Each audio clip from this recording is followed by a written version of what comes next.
Alright guys, here we are with some gameplay footage and an early beta review of Balan Wonderworld.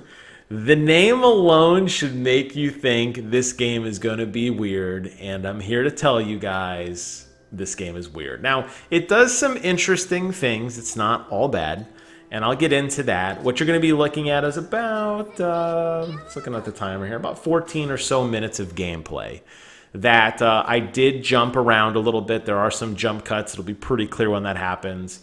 I played through the entire beta, which was the first two areas of World 1. And it took me about 35 minutes. So I've truncated it slightly so you can get kind of a rough idea of what to expect in this game.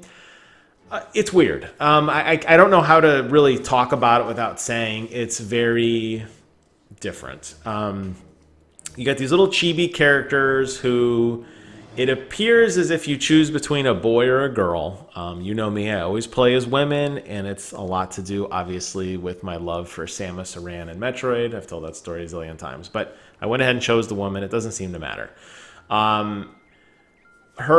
She goes to this weird dilapidated house. This other boy goes to some kind of nightclub, and they somehow meet in this weird universe. I think that's the plot. Based on what I could tell, there's really no dialogue per se. You just have these little weird monsters running around, and you sort of collect them while you sort of collect gems, and you play. The hook to this game is twofold. One, they, being Square Enix, made a really big deal that music would play a very important role in this game, and it would have a lot of emphasis on the artistic form of music and the feeling that music gives you. And I've got to say, I think they kind of nailed that. The other thing that this game does is it is a very, very basic platformer where you transform into various characters that have various abilities that allow you to traverse through the levels. And you'll see some of that. That's why I kind of did some jump cuts so you get a rough idea of kind of what to expect. You are kind of greeted by this weird hat monster guy who is very creepy, but appears to be your friend. Maybe a little psycho. As soon as you come in, he basically says that he is here to help you recover part of your heart. And he sends you off to this bizarre universe where you're going to fight for your life. Fight these weird monsters, and apparently help people along the way. The reason I'm showing off this cutscene is just so you can get an idea of the bonkers you're about to experience. And it just when you think you're like, okay, I think I understand, you don't understand. It just gets weirder and weirder. So there's some things I'll say about it that are good. There's some things I'll say about it that are bad. I guess before you get into the actual gameplay, I'll preface it with this is not a game for me. But I've heard so much about it. It's been talked about for a very long time. Maybe intentionally as like a meme. But I've heard so much about it when the beta dropped today on the PlayStation Network. I jumped on it and I played through it. So here we are. Just a random part of the game. You're going to see some of the weird costumes you get. Each costume has some sort of ability that allows you to traverse. Now, you're going to be able to run around and you're going to collect these little bunny rabbit looking things. You're going to collect different colored gems that unlock different chests and kind of help you progress through the level. You're going to do very basic platforming as you jump over things, and you're going to do very basic fighting along the lines of like Mario, where you're going to jump on actual platforms, or on their heads rather. You'll notice a couple things right away with the art style. The first is that it runs really, really well. The draw distance is deceivingly long. You'll notice that the world actually curves up in the horizon, and as you run towards it, it actually kind of curves down, which is very interesting. I'm not sure if they did that so much as an artistic style or if they're just trying to make the world seem more vibrant and lush than it is. I'm not really sure, but you'll notice as I start running around, it looks like everything is curved up. And as you start walking towards things, you see the symmetry change and it's flat, just in a little sphere directly around your specific character. And then after the world, behind you, it actually kind of slopes up as well, which is a little bizarre. Additionally, the right analog stick is used as a free motion camera, so you are allowed to freely move, but this is where I start to struggle with the game slightly, because even though there is some free motion camera, it's very jerky and it doesn't feel very smooth. When you're playing games like Mario, or I'm trying to think of other platformers that really utilize a camera well. Spyro, I think, does a pretty good job. You'll find the camera is really second nature, and you'll be able to kind of make these nice cinematic moments just for yourself, just by rotating the analog stick in a nice direction to kind of see what's ahead of you. This game, it feels very jerky, and I feel it has a lot to do with they really don't want you to move the camera, despite the fact that they put a camera in there for you to use. I don't think they want you to use it because of that curved architecture in the horizon. I think they want you to enjoy that. Another piece of this game, on top of the litany of costumes you're going to find, is the world is scattered with these little type of mini games. This particular one is like a soccer mini game where you have to kick the ball into these little targets to, again, collect more little diamonds and gems and stuff that allow you to, progress in the game. You're going to need to feed, basically, when you go back to this outer world, you convert the gems into like this type of food, which think along the lines of Super Mario Sunshine, or even Mario Odyssey, or probably Odyssey is a better example, where you have to feed the lumens to kind of like expand the area. You're doing something very, very similar to this. In terms of the costumes, they're fun, they're different. I do appreciate them. They all do have distinct purposes, and one of the nice things is you will be able to keep up to 4. You'll see that across the top. I only have 3 currently, but you could switch at any time. Now, unfortunately, switching doesn't necessarily happen instantly. And I think this is where the game kind of suffers, because it is a very basic platformer.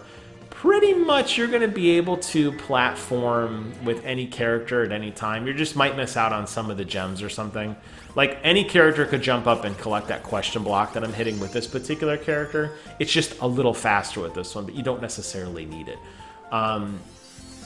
And I think if the game was a little more in-depth on the platforming, where you could actually transform from one character to another faster, I think you may experience a little more fun, and you may be able to get some better puzzle elements to the game.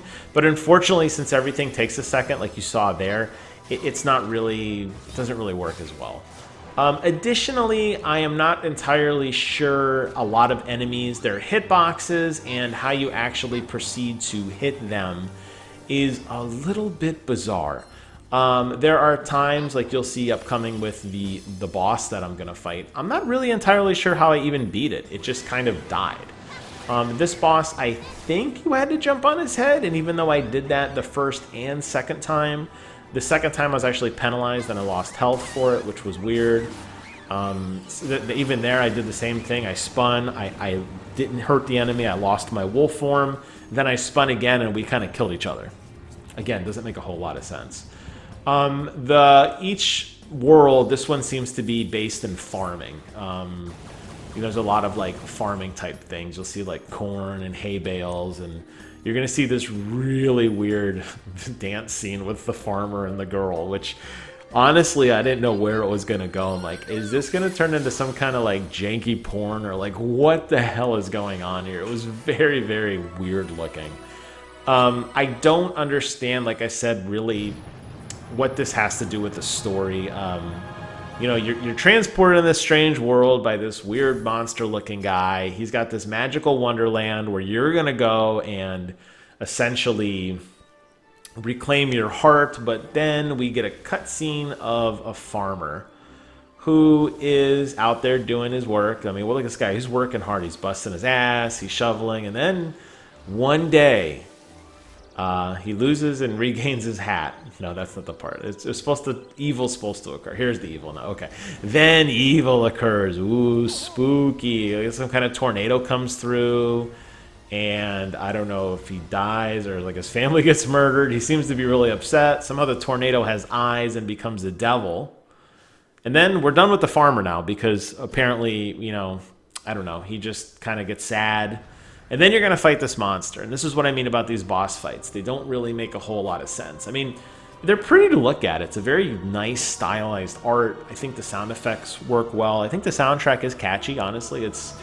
There's no rhythm to it, though. That was something that I was, based on the description of this game, I thought we were going to get more into a rhythm-type game where you jump to the beat. I mean, even something along the lines of like Rayman. You know, there's some of those levels where it would play music in the background, and if you jump to the beat, you would kind of quote-unquote win these like auto-scroller events. I was hoping for something like that, but it doesn't really seem to matter. You're just going to fight these bright, colorful bosses. Here we have the werewolf guy, which somehow was the tornado and the farmer morphed into this creature. Not really clear how or why. And I hit him, I think, because I jumped on him, even though I didn't jump high enough. Somehow he took damage, and then... this is weird. This one made sense. Okay, this actual engagement made sense. I'm like, oh, clearly I got to use the pork butt thing here, and I'm gonna hit him in his butt with the pole. Okay, I got that. Then we have a little attack phase. Okay, I'm still tracking. I understand. Don't get hit by the poop. Understood. And then I just kind of win. I just kind of jump into him and win, and it just didn't really make a lot of sense. So, I mean, from a technical standpoint, is this game a success? It looks pretty. There's no screen tearing. It's got a nice soundtrack. The curve, you know, either you like it or you don't. But in terms of, like, being rewarded for platforming, are you going to get those, like, nice jumps like you do in a Crash game or you know, really strong platforming like a Mario game? No, you're not. It seems to be really just, they want you to see this world. There is going to be some eye candy, and we're going to kind of drip in a little bit of a game around it. All right, so here's where it gets very, very bizarre. It wasn't bizarre enough. We killed the cat guy, and this scene right here, I'm like, are they going to make out? Like, what the hell is going to happen? Nope. They are going to now dance for these little clone enemies. Now these enemies not enemies rather, these are the creatures you can actually transform into. So I guess there's a party now of all the little suits that you could wear, and we're gonna have a nice giant dance off. The world's gonna explode and reopen, and that's about it. So yeah, I don't know. I don't know what to say. If you like this kind of thing, I mean, good, great. It's weird. I don't know why this game got so much marketing. I don't know why this game is so talked about. I don't know why people... I'd honestly be surprised if it had a good score. Like I said, technically it's just not there. But that's going to do it for this review. It's not a game for me, but you know what? It might be for you. And if you want to check it out, it's free right now on the PlayStation Store. Go ahead and download the demo. You can... watch the farmer and help him for yourself, I guess. I don't know. So, hope you guys enjoyed the video. If I had to suffer through this, you know, so did you, okay? That's all I'm going to say about that. Thank you guys so much for watching. Take care of yourselves, and until next time, I will see you guys on the other side.